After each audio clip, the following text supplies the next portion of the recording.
Selamat sore Pak Julianus. Selamat sore Pak Ya, James. salam dari Ciso.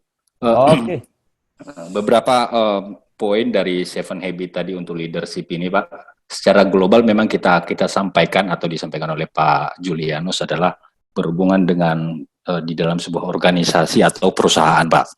ya, Nah, tapi secara spesifik kita kan ini di hotel nih, Pak. oke. Nah, kiat-kiat tersendiri dalam melaksanakan Seven Habit ini, bagaimana khususnya kita di dalam dunia perhotelan, karena secara langsung atau tidak langsung, Seven Habit ini terkadang kita abaikan dalam hal proses seperti ini misalnya. Pada saat-saat tertentu ada tamu langsung komplain, blame ke tim kita, nah pada saat misalnya udah di raise dari awal, ada perubahan, terkadang kita yang ada di lapangan itu nggak bisa kita kontrol emosi. Nah, jadi kiat-kiat kita sebagai dunia perhotelan karena secara otomatis kita ini berhubungan bukan dalam segi apa nih namanya ya, perusahaan dalam berbentuk organisasi yang nggak ada tujuan atau misalnya nggak ada apa namanya operasional kita tuh nggak berhubungan dengan orang gitu loh. Nah, ini kita di dunia hotel ini agak lumayan unik sekali dan itu pun nggak semua sama gitu loh Pak pemikirannya. Karena kan contohnya ada yang meeting 10 orang aja pada saat pendekatan kita itu secara otomatis Seven Habit ini bahkan berubah karena pada saat kita temuin 10-nya itu bakalan beda semua nantinya pendekatan kita. Nah, seperti apa nih kiat-kiat kita nih di dunia hotel untuk hadapin ini? Oke, terima Ya, kasih Pak James ya, mau sekali. lihat ya Ya. Pak, mau lihat ya. Mau lihat ya. Ya.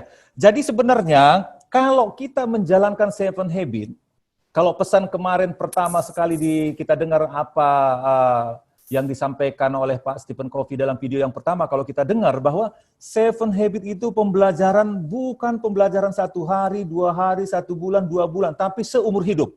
Itu yang disampaikan, biar kita clear dulu ya.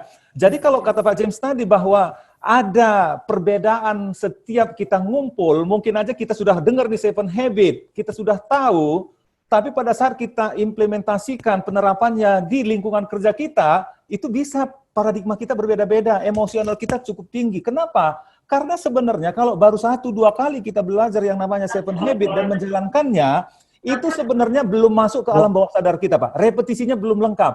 Tapi kalau sudah mendarah daging di dalam diri kita, ya Apa? kan, itu akan menjadi kebiasaan yang kalau kita nggak jalankan, samalah seperti yang saya kalau saya misalnya datang saat ini jam kerja jam 8 misalnya, kalau saya datang jam 8 pas saja, saya merasa berdosa dalam diri saya. Bukan karena Pak Rasid marah, bukan karena absennya ketahuan, tapi itulah yang sudah terbangun dalam diri saya.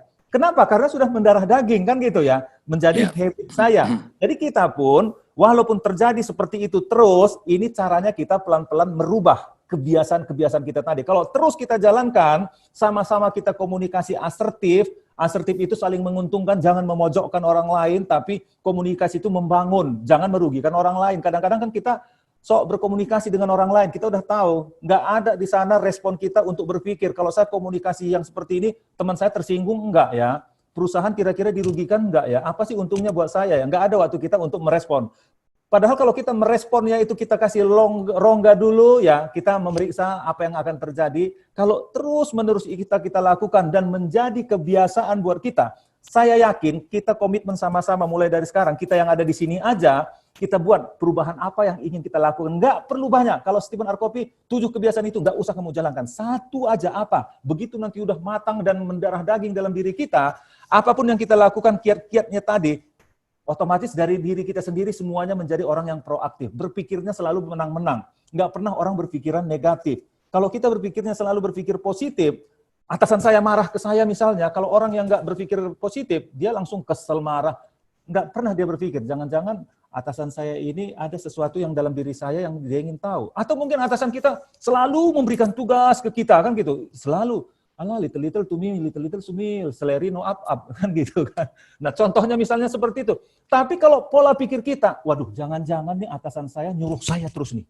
Atasan saya ini selalu memberikan tugas saya nih yang dipercayakan. Waduh jangan-jangan saya mau dinaikkan gaji, jangan-jangan saya mau dipromosikan. Itu cara kita berpikir positif. Jangan sebentar-sebentar, aduh atasan gua lagi, meeting lagi, saya lagi, kan gitu. Nah itu cara kita berpikir proaktif kalau kita sudah terus-menerus kita lakukan. Bahkan ya, mungkin saya nambah ilmu nih ketika saya disuruh ngajar seperti ini ya. Wah, ilmu saya nambah nih. Wah, bukan saya rugi waktu dan lain sebagainya misalnya kan. Itu cara kita berpikir positif. Jadi segala sesuatu yang terjadi dalam hidup kita yang masuk ke alam pikiran kita itu pasti ada satu nilai positif yang bisa kita serap untuk merubah kebiasaan kita di tempat kita. Itu dia Pak Zin. Oke, thank you Pak Jules.